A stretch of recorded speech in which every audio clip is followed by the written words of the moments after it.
بسم اللہ الرحمن الرحیم۔ السلام علیکم۔ ہم امید کرتے ہیں کہ آپ بخیر و عافیت ہوں گے۔ دوستو، آج کی اس ویڈیو میں ہم بات کریں گے کہ سانپ اور مور کو جنت سے کیوں نکالا گیا۔ آخر سانپ اور مور کا کیا قصور تھا کہ انہیں اللہ تعالیٰ نے جنت سے نکال کر زمین پر لا رکھا۔ حضرت آدم علیہ السلام اور حضرت اماں حوا علیہ السلام اپنی تخلیق اور پیدائش کے بعد جنت میں خوش و خرم زندگی بسر کر رہے تھے۔ شیطان کو جنت سے نکالا جا چکا تھا، اس لیے شیطان کے دل میں حضرت آدم علیہ السلام کے لیے دشمنی اور انتقام تھا۔ شیطان کو جب یہ پتہ چلا کہ حضرت آدم علیہ السلام کو تمام میوے کھانے کی اجازت ہے مگر صرف شجرہ ممنوعہ یعنی گندم کا دانہ کھانے سے منع فرمایا ہے، تو شیطان خوش ہوا اور زمین سے جنت کی طرف روانہ ہوا۔ شیطان چونکہ جنت میں داخل نہیں ہو سکتا تھا، لیکن 3 اسم اعظم شیطان کو یاد تھے اور ان سے یہ طاقت حاصل ہو گئی کہ وہ آسمان اول سے 7ویں آسمان تک جا پہنچا۔ وہ جنت کے دروازوں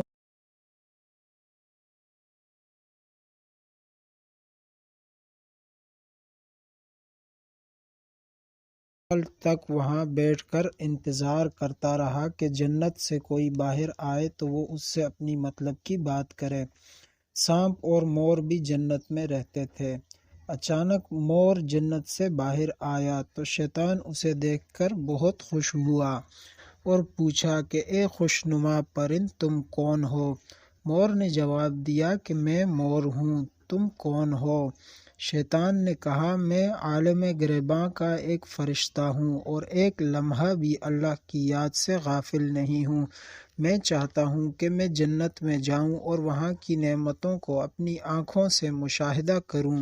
اگر تم مجھے جنت میں لے جاتے ہو تو تمہیں 3 باتیں بتاؤں گا جس سے تمہیں ابدی زندگی حاصل ہو جاؤ گی۔ تم کبھی بیمار نہیں پڑو گے، تم ہمیشہ جوان رہو گے اور ہمیشہ جنت میں رہو گے اور حیات حاصل کر سکو گے۔ لالچ میں آ کر مور نے کہا کہ مجھ میں اتنی طاقت تو نہیں، لیکن میرا ایک دوست سانپ ہے، شاید وہ آپ کی کچھ مدد کر سکتا ہے۔ یہ کہہ کر مور سانپ کے پاس آیا اور سانپ کو سارا ماجرا سنا دیا۔ سانپ بھی لالچ میں آ گیا اور شیطان کے پاس آیا اور شیطان کو اپنے منہ میں چھپا کر جنت میں داخل ہو گیا اور شجرہ ممنوعہ کے پاس پہنچا دیا۔ فوراً جنت کے نگہبانوں کو خبر ہوئی کہ شیطان جنت میں داخل ہو گیا۔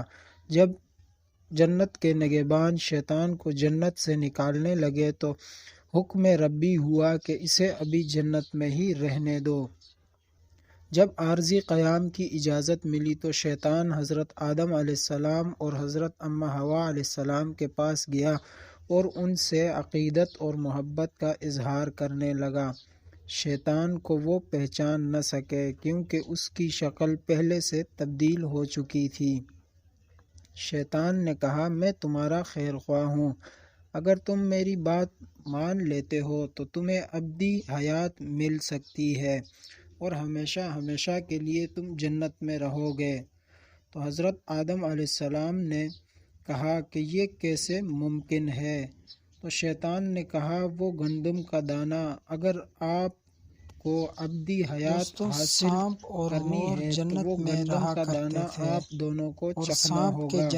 یہ بات سن کر حضرت آدم علیہ السلام گہرے سوچ میں پڑ گئے اور حضرت آدم علیہ السلام کے دل میں رجحان پیدا ہوا، لیکن اللہ کی نافرمانی کا خوف غالب آ گیا۔ مگر حضرت اماں حوا علیہ السلام شیطان کی باتوں میں آ گئی اور دونوں نے اس شجرہ ممنوعہ کو چکھ لیا، جس سے ان کے جسم سے جنت کا لباس اتار دیا گیا اور وہ دونوں بے لباس ہو گئے۔ دوستوں، کہانی تو بہت لمبی ہے لیکن مختصراً یہ حضرت آدم علیہ السلام کو فرشتوں نے اللہ کے حکم دیا اور کوہ سرمزی یعنی سری لنکا کے اور مور جس پاؤں کے ساتھ چل کر اندر گئی تھی اس وجہ سے اس کے پاؤں ویڈیو کو صدقہ جاریہ سمجھ کر اپنے دوستوں کے ساتھ ضرور شیئر کیجیے گا۔ ہمارے چینل کو سبسکرائب کر کے بیل نوٹیفیکیشن